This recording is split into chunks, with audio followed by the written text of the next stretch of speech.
Hello, I'm Tim Harris. This is Julie Harris, and this is Real Estate Coaching Radio. That's right. So make sure that you hit the subscribe button so you won't miss any future episodes. Thanks again for popping by. Hit that like button, and don't forget to leave your comments and questions so we can get right back with you. We will. Thank you for continuing to make our podcast, Real Estate Coaching Radio, the #1 listened to podcast for real estate professionals in at least the United States.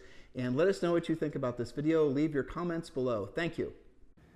3, 2, 1, and we are back. Now, we are going to be talking about something that all of you absolutely 100% need to be drilled down and focused on. And guess what that is? It's not letting buyers who will never buy, waste your time. And forgive us if we're going to be very direct with all of you on today's show. The point being is that there is no such thing. And remove from your language, remove from your mind that buyers are liars. Because buyers aren't liars.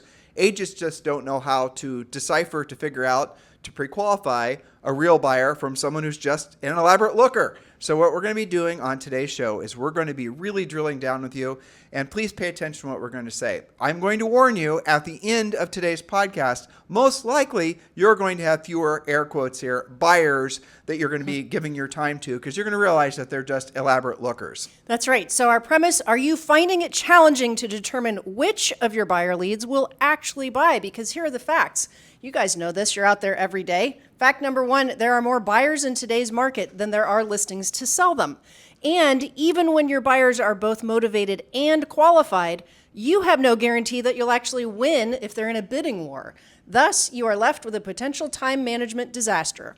How do you know which of your buyers will actually turn into closed transactions? Should you spend your time hunting off-market listings for them? Well, there's only 2 answers to those questions. And then we're going to talk about pre-qualifying. So how do you know who to deal with? Well, number 1, recognize that, you guessed it, no buyer actually ever has to buy. Until you are a powerful listing agent controlling the inventory, you will continue to have little control over your income. Working with buyers is physical labor. Working with listings is mental labor. The listing agent always wins. That is simply a fact. You know, it's so funny as you were reading that point. I always have these visualizations of you and I in front of big rooms of agents. And when we tell them things like that, watching their facial expressions, there's probably about, 10 or 15 things that you and I say that's unique to what we, us and what we say and how we say it. Sure. And that's one of them. And again, so it's worth repeating. There's no such thing, dear listener, as a buyer that has to buy. There never will be. And buyers are the ones ultimately that take all of your life energy, all of your time. You guys feeling like you're burning the candle at both ends? It's probably because you're working with buyers that won't buy. And again, Julie's first point there, first rule, thought was no buyer has to buy because they can always rent. They can always stay put. They can always decide to keep their home. They can always decide to, wait for pigs to fly. Yeah. And that's really the reason that we always will focus you guys on becoming powerful listing agents. If you want to know where your leverage comes in, where your control of time comes in, and frankly, where your cash flow comes in, it's on the buyer side. And I just feel so sorry for you. I 100% feel sorry for so many of you who've only been in the business during the time where it's become normalized to buy buyer leads, because not only are you working with people that could frankly change their mind instantaneously, but you're paying these gigundous referral fees for these buyers. It is an exercise in futility. I actually read today, Julie, that it has become normal for agents to get into the real estate business. Like, this is being told to you guys. This is such utter crap, but this is what's being told to you. That when you get into the business, you're supposed to basically spend money buying buyer leads and essentially spending money for experience. And that's even if it forgoes you actually making any profit. I have read, and I'm starting to see people say that you're supposed to get into real estate. I'm going to say it in a slightly different way. Spend a whole crap ton of money buying buyer leads, and that's how you get your experience. What a load of crap. Because guys, and Julie and I did a series just last week we didn't get to all of them, but there's over 30 different ways to generate free listing leads. You take one listing, you're going to have to beat the buyers off with a stick. And no, I do not mean that literally. You do not beat buyers with a stick. Stop typing like the crazy cat at the keyboard. That's right. Of course, some buyers you might want to beat with a stick. It could be after a while, after you've shown them 50 houses and they don't buy, right? We certainly had some buyers when we were selling real estate that they could have used a good stick beating. Exactly. Well, what's interesting about buyers is there are buyers who are really, really motivated but not actually qualified. And there are buyers who are super qualified but not motivated. So you've got to learn to navigate that. Let's close that loop just in case someone's hearing us for the first time. So why is it there's no such thing as a buyer that has to buy? Because they can always keep their present situation into the future. Why are there sellers that have to sell? Why is it that the sellers, the listings are always where the money, always where the leverage, always where the power, always where the profit is? Julie, give me some examples of sellers that absolutely positively have to sell. Okay, in other words, something bad will happen if they don't. For example, you have probate, that would be death. You have divorce, there's a divorce decree. You're going to sell the house and split the proceeds. You have relocation. You want your job in Miami and you live in Atlanta. Well, you're going to have to sell your house and you're going to buy one in Miami. Let's see. Now those are the top ones, I would say. You have financial issues and those can't make the payment. Right. You have financial issues and those fall into a big. You have people that are, for example, another financial issue which you're going to see a lot of because there's a lot of new construction that's going to be closing in third and fourth quarter. A lot of people that can't afford to own two homes at once need the equity from their present home to buy the next one.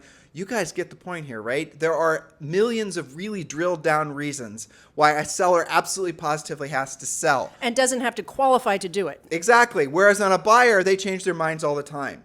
They will 100% take themselves out of the market. So you could have this list of buyers. Now, there are still some great buyers, right? And we're going to be talking about, you helping, you learning really to figure out which one of those buyers are. And as I warned you at the top of today's podcast, the output of this is going to be that you're going to have fewer buyers to work with. Good.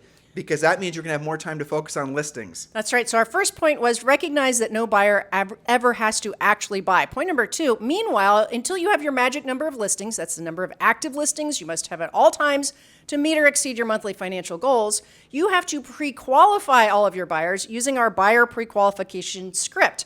The buyer pre-qual script is simply a conversational outline using questions to find out the following from your buyer prospects. Now, we're not going to do all of the scripts and all of the questions, but we're going to expose them to the fact that there is indeed a buyer pre-qual script that will save them a lot of these woes. Not just a buyer pre-qual script, guys, but there's a buyer presentation. There's an actual presentation that you're supposed to use when meeting buyers for the first time that's similar to a listing presentation in concept, where you're going to show them exactly what you do, explain to them who, working with builders, working for sale by owners, how you're going to go about working with, to find them a home. You're going to explain to them about a lender. You're going to explain to them about pre-qualifying versus pre-approval. You're going to go through the whole litany of questions that come up, and the end result is just as if you were presenting to a seller for the sake of getting the listing, you're presenting to the buyer for the sake of getting the actual buyer's agency contract signed, where they are going to be working exclusively with you. If they will not work exclusively with you, dear listener, I will suggest that you not work with them.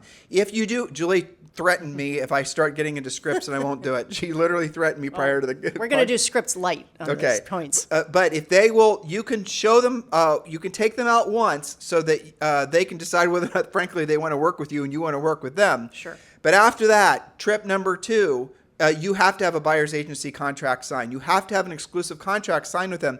And if they won't sign it, what does that tell you? It tells you that they weren't that serious. Could you work with a seller to list their house if you didn't have a listing contract Or they're signed? working with somebody else and they're just using you to get in the door. That could be. Right. Or they're, what Julie just said. So look, guys, you have to be rigid. You have to have high standards when working with buyers. Stop wasting your time. Stop giving away all your money on referral fees. And Julie's giving me the stink eye because she wants to get point number 2.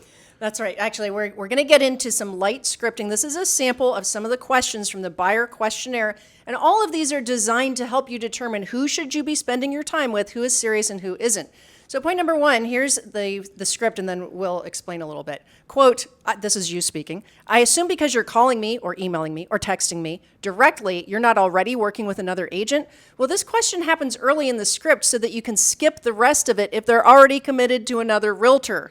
Don't you want to know that? I'm sure, listeners, that many, many, many of you have been showing property and then, oh my gosh, you find out they're actually working with somebody else, or they're working with somebody else in a different part of town, or their best friend is an agent and they promised them something and they're going to backtrack. So I assume because you're calling me directly, you're not already working with another agent? Right. And again, these are all taken mostly in order of our pre-qualification script. And when Julie and I had our real estate team, when we sold real estate, I know that frankly hundreds of thousands of coaching calls we've done teaching agents how to pre-qualify at a high level, you use a script. And a script is nothing other than a conversational outline, which is a series of questions. That's all it is. It's not that fancy, guys. You can do this. And going through these questions, going through the script, you're going to decide whether that's a real buyer or not. And you will quickly figure out that 95% of the people that you think are great buyers, I've got a great buyer, I'm going to put in my CRM, I'm going to drip on them, and I have to sign the referral agreement so I can get 40%. You're going to quickly figure out that these people are just time wasters. And you get that time back, and then you can go and start looking for, frankly, people that will transact with you. If you're worried about, if your subconscious psychology behind not asking tough questions and pre-qualifying them at the highest level is because at the end of the day, you're going to have to break up with some of them and lead generate at a higher level. Well, that is one of the biggest learning lessons you can have in real estate. If you waste your time with time wasters, you're never going to help anybody at the end of the day. They're going to, by the way, blame you for never having bought a house, but then you're also going to get your time back so you can actually go out there and transact and help people that want to be helped and get paid. Isn't that the reason you got into real estate? And by the way, if you want the real drill down from all of this, join Premier Coaching. It doesn't cost you anything. All the scripts, all the presentations, everything you want is at premiercoaching.com, or obviously you can scroll down in the show description, whether you're watching us on YouTube or whether you're listening to us on any of the podcast listening widgets. Scroll down, click on that, or just go to premiercoaching.com. It's there waiting for you. And yes, that you can join Premier Coaching right now for free for a trial time, and then that does include a daily semi-private coaching call with one of our Harris certified coaches. So if you're really serious about your real estate, look, don't join Premier Coaching if you're not serious about your real estate business. Nope. You're wasting your time. Do join Premier Coaching if you want to actually become a professional real estate person, not just for the season, not just for spring and summer, but for a career. That's what we focus on. And everything that we're going to do is going to focus you in. Not a lot. We don't do a lot of fluff. We don't do a lot of mindset. We don't do any woo-woo. There's not any conversations about your big why. What we know is all the mindset stuff comes after you've actually seen yourself, felt yourself, experienced yourself being in action, helping people. That's where your powerful mindset comes from. The mindset comes after the action. We're all about the action. Your action now is to join Premier Coaching. Pre-qualification question number 2. What price has your lender told you not to go above? Now, this question covers all of the bases with regard to finding out about their financing. When you ask this question, they'll tell you if they're all cash. They'll tell you that they haven't got a lender yet. They'll tell you that they're pre-approved and what price not to go over. Instead of asking all of those individual questions like, Tim, do you have a lender? Do you like your lender? Do you like your lender program?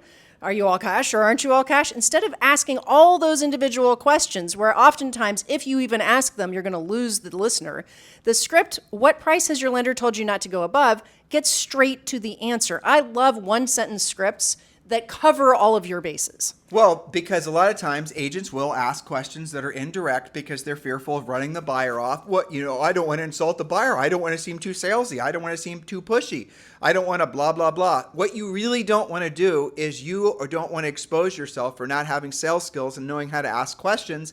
The buyer and sellers expect you to ask them tough questions. If you're wondering why you don't actually have more clients, it's because the clients that are actually the great ones, the ones that are actually going to transact, they're working with the agents that had the skill sets to ask the direct questions and help them solve the problem, which is wanting to buy or sell a house. Do you guys get it? You're problem solvers. Anybody who's successful at anything, at the end of the day, it's because they're successful because they're solving other people's problems. Solving other people's problems comes on the other side of knowing what problems to solve. That's about using scripts. And it is professional, right? Imagine if you went into a doctor and they didn't pre-qualify you for what ailed you, right?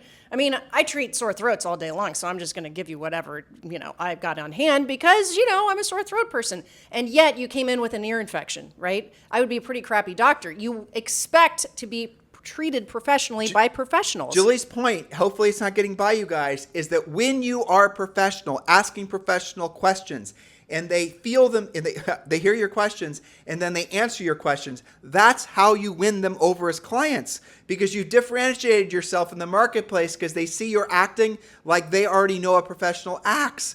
You are acting different than all the other agents I talk to. You are not spending all your time making TikTok videos. You're actually pre-qualifying me, asking tough questions, similar to when I've worked with other high-level sales professionals. That in itself differentiates you. Guys, get it? Some of you don't. Hopefully most of you do. That's right. Let me just finalize this point. What price has your lender told you not to go above? This also has another trap in it. You guys who are afraid to ask that question, seemingly some of you are not afraid to go ahead and show houses that are not really in their price range, and then they lose because they can't compete to overbid, to pay more than appraisal, to close the appraisal gap. If you know what price the lender says you can't go above, then you show them something less than that so that they can make it up on the top, right? That could be a big mistake. All right, point number 3, or question number 3, which home in the neighborhood do you plan on selling? Now, this helps you determine if they are also a listing lead. Note, many agents never ask this question when they get buyer leads. Don't make this mistake. Many buyer leads are listing leads in disguise. And in fact, I know that some of you don't even call your buyer leads back from your sign calls, from your marketing, because you figure you're already up to your eyeballs in buyer leads. I can't handle anymore. And yet, if you just ask, which home in the neighborhood do you plan on selling? You find out they're actually a listing lead, and you do want to work with them. This is especially powerful when you take a new listing, which all of you will when you join Premier Coaching, and the first calls you get off of your sign, which you're definitely going to know how to hot rod, so you're getting lots of calls off your sign. Greatest marketing thing ever created for real estate agents is the for sale sign. And the first calls, like I said, you're going to get are the neighbors. And one of the first questions you're going to ask, it's actually the third question in our script, and Julie will kick me if I give you the whole script because she wants to get through our next points, is, by the way, which house in the neighborhood are you thinking about selling? When you ask a question, by the way, which house in the neighborhood are you thinking about selling? And you ask that when you are initially conversing with them, opposed to what many of you do, which is get around to asking it maybe the second, third, fourth, hopefully time you talk to them. At that point, they've already disqualified you because they've already listed the house with somebody else because, after all, you did not ask a more direct question. Whereas if you were to ask that question at the top, by the way, which house in the neighborhood are you thinking about selling? On all these questions are Tim and Julie copywritten questions. You're not going to find these other places. These are our exclusive scripts. We don't give these away for free. That's the reason you can't find our scripts online for free. I know a lot of you Google for that because I can tell. Try. Yeah, well, we're not going to give them away for free because this is our content. And if these scripts are incredibly powerful and they're worth something, thus they're not free. Does that make sense? We're exposing you to the difference between lightweight, ineffective scripts and, frankly, what really works to get the job done. So when you ask us, the buyer, hi, I'm calling about 123 Elm Street. Don't worry, I'm not going to do it. I'm calling about 123 Elm Street. Oh, that's a great home. Everyone's calling about that one. Let me check to make sure it's still available. By the way, which house in the neighborhood are you thinking about selling? You will find out that 50%, if not more, of the people calling about buying a house are actually home sellers who are just checking to see what the price is on that new listing. Hopefully you heard what I said. That's right. Okay, script question number 4. Paint me a picture. Ideally, what are you looking for in your next home? Now, the point of this question is that the more you can drill down on the prospect's needs, the faster you can actually find what they want. This is critical, especially now with low inventory. We didn't use this so much in the previous version of the script. This is really important in today's market because you may have to proactively find off-market homes for the prospect if what they desire simply isn't in the MLS. Refer to previous podcasts about how to find off-market inventory, okay? So for example, if you are working with buyers and maybe they're older and they only want one floor, they want to have no steps going into the house, and they want to have a nice backyard. Okay, well, maybe there's only 4 houses in the neighborhood that they desire, that they would consider. If you don't know that, you might spend all day door knocking the entire neighborhood instead of hitting those 4 doors and then making a match. But even more so, Jules, if someone says, I want 5 acres, we use this as an example a lot. Sure. I mean, Julie and I sold real estate in Central Ohio, and we'd hear this a lot. I want an acreage. I want 1 all acre, the half time. acre. And we'd be like, oh, we quickly learned that basically what people were looking for, none of it really existed unless they were going to go clear out in the boondocks. So we'd ask the question. So I appreciate that, Mr. Seller, that you're looking for something, that has privacy, that has acreage. But let me ask you a question. If I were to find a home for you with a lot that's a backyard that's normal size, so you wouldn't have to spend all your nights and weekends mowing grass, unless, of course, you want that to be your new hobby.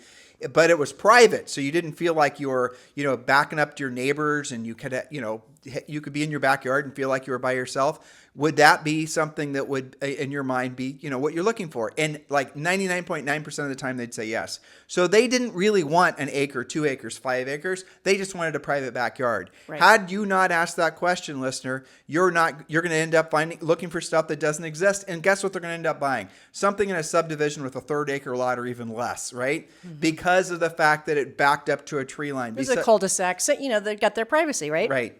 Okay, so paint me a picture. Ideally, what are you looking for in your next home? Now, in coaching, we drill down on this a lot. We show you during your buyer presentation, especially if you have 2 people in front of you, and he wants something, she wants something, how to have them write it down. What's a deal maker? What's a deal killer? There's a lot more to this, but it's all about drilling down on what they actually want.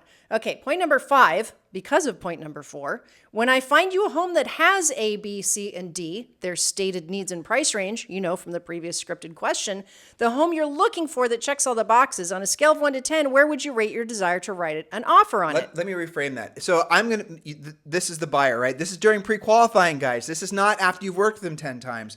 All right, so Julie, what I'm hearing you tell me Yes. is you're looking for a one-story house, and you're looking for something that's an ABC subdivision that doesn't need a lot of work. Nope, not going to rehab. That's got a private backyard, that's got a 2-car garage, and ideally on a cul-de-sac. Yes. So if I find that house for you, it checks all the boxes. This is what you're looking for. Yes. You know, let's just say on a scale of 1 to 10, this is a 9 out of 10 because I've never seen a 10 out of 10 house, right? Right. Please tell me on a scale of 1 to 10, with 10 being heck to the yes, I would buy the house immediately without a millisecond of delay, and 1 obviously being you wouldn't want to buy it. Where would you rate your motivation to buy that Probably house? a 9. Probably an 8 or a 9. 8 or 9. Congratulations. So what exactly, Julie, would it take to get you to a 10? You got to accomplish all of that and keep it under 500,000. Okay, so here's what you'll discover. When you ask the question like I just phrased it, and then you ask the other question, what, by the way, they'll a lot of times say is they'll say 7 out of 10. Then you say, congratulations, 7 out of 10, that's fantastic. By the way, skip the by the way, what would it take to get you to a 10? And then they're going to say, well, I need to make sure that I sell my other property. Oh, you have a house to sell, right? I forgot to ask. I forgot, right. I have to make sure I get my pay raise, or I'm wanting to clear up something in my credit. My loan isn't done yet. You guys get the point? Ask the damn questions. That way you know how to prioritize who you're going to work with. Or you might have somebody that says 5 out of 10. Well, what would it take to get you at a 10 out of 10? And then they give you some absolutely, unconceivable obstacle to overcome. And then you need to hit the eject button on that buyer, because that is not a buyer. It is a looker. And I'm going to share something with you guys. There are buyers that will show up every single spring that are always looking for homes as a hobby. They're hobbyist buyers. And if you start doing a lot of open houses in a community, you're going to start seeing those people. All they're doing is going from open house to open house. It's what they do on Sunday. They're looking for decorating ideas. Or, yeah, exactly. So you got to ask tough questions, because then you'll realize that a lot of these people you guys are spending time with are never going to buy. Nothing in the world is going to make them a 10 out of 10 buyer. They're always going to be that 5 or 6 out of 10 buyer. You can do better. Look for someone that's going to be a 10 out of 10. That's right. So these are just 5 questions from our buyer pre-qualification script, and you can see how the answers that you get from your buyer prospects should be helping you to determine who to spend your time with. Remember, the top of our call, this is all about who to spend your time with and who may be a prospect in the future, or possibly not even a lead at all. So how do you get the rest of the script? How do you drill down even more? There is more to it. There is an art to this. I know some of you guys are still recovering from the fact that we said to you there's a buyer presentation. Yes, buyer presentation. Why do you not present to your buyers and expect them to do what you want them to do? I've never understood that. You take a listing presentation. You would never work with a listing that was also listed with somebody else, right? You do understand. You're just being nice. It's because most agents that are attracted to working with buyers, it's like you said at the top, it's because it's mostly a lower skilled social activity. It's physical labor opposed to mental labor. And because they have avoided, or maybe no one's told them, that they actually have to treat buyers as if they were working with sellers and have to have a professional sales approach. You can work with buyers and not have a professional sales approach and get away with it, but not for much longer, dear listener, because what you're going to be experiencing is what we've been talking about on this podcast for the last 4 years. It is very possible in the foreseeable future, let's say at 24 months or less, that the buyer's agent commission is no longer going to be an entitlement to the real estate transaction. Right now, you go to the MLS, you look to see what the co-op commission is. It's 2.5%, 3%, whatever the heck it is. And you show that house, you sell that house to your buyer, you're going to get paid that amount. Boom, bang, boom, done, right? In the future, not going to be there. The seller is going to be willing to pay a buyer's agent commission, but you're going to have to ask for the commission in the transaction, which no, you don't need to do. And additionally, you're going to have to explain to the buyer why they're paying you a commission. You need to learn to be professional with working with buyers and get buyer's agency contracts signed. Julie and I originally created our buyer's agent presentation and everything we talked to you guys about. a long time ago when we had 7 buyer's agents, and what the way we did it is you do not work with buyers unless you have a buyer's agency contract signed and you have a buyer net sheet signed. Those are the minimum standards. So if you had a buyer that wouldn't agree to both of those things, that wasn't a real buyer, move on. And once you got in the flow, our buyer's agents got in the flow of doing the presentation and getting the form signed at the end, they just did it without blinking. It just became normal. Of course, I got the buyer agency contract signed. Well, normal in the same sense, again, back to when you go to the doctor, it is normal for the receptionist to meet you with a clipboard full of questions, isn't it? They're gathering your insurance. They're getting your driver's license number. They're getting a backup credit card number on you in case that you blow your next appointment. That is normal. You're not weird about that. Even when you go to get your haircut, sometimes they do this. Right. So it's a matter of ending the fear of the unknown, because some of them listening didn't know there was such a thing as a buyer presentation, much less buyer pre-qualification scripts or anything else, and then getting into the habit of doing it. Repetition will give you confidence. But here's the rule. If you're not willing to use a buyer pre-qualification script in a buyer presentation, then you are no longer allowed to say things like buyers are liars. You That's can't right. have it both ways. And by the way, this occurred to me. Yes. State agency form is different than a buyer agency contract. Correct. A buyer agency contract is similar to a listing contract where the buyer is agreeing to work exclusively with you for the duration of whatever the contract is. You guys get it? And if you had right now 5 or 10 exclusive buyer agency contracts signed, and you'd used all our pre-qualification scripts, that's about as best as you're going to get when it comes to working with buyers. Then you've got something. Then you've actually done something. Then you're running your business professionally and you're respecting your time. You guys get it? Well, they'll respect you a heck of a lot more too. And those that won't do it are those that are waffling about it. Don't feel like you're failing. Don't feel like, well, they must not have liked me. No, they just were time wasters. They are doing you a favor by not agreeing to sign the buyer agency contract. They're doing you a favor. They pre-qualified themselves as being not serious. Good. Bye-bye. God bless you. Yeah. Does a doctor take a patient in that refuses to fill out the clipboard? No. Can you imagine? No, that's not normal. Even a dentist. Okay. So sign up for Premier Coaching today to get the full script as well as the seller. That's the listing pre-qualification script, pre-listing package, listing presentation, and yes, the buyer presentation, which does result in a signed buyer representation agreement. Just go to premiercoaching.com or scroll down the show description for the podcast or the YouTube video and just basically sign up. The link is right there. You guys can sign up immediately for premiercoaching.com. Yes, that does give you immediate access to all of level 1 and a daily semi-private coaching call. That is your go-to information if you're serious about your business. You know it's true. By the way, thank you for keeping this the #1 listened to daily podcast for real estate professionals in at least the United States. Between our YouTube and all of our podcast downloads and listens, literally tens of thousands of you are consuming this content every single day. Thank you for that. Thank you for keeping us the #1 listened to daily podcast for real estate professionals in at least the United States. We will talk with you on the show tomorrow. Hello, thank you for having watched this video. Please remember to subscribe to our YouTube channel. That's right. And don't forget to hit that like button, leave your comments and questions below, and we will get right back with you. Thank you for watching this video. And remember to watch the next one. You're going to love that one.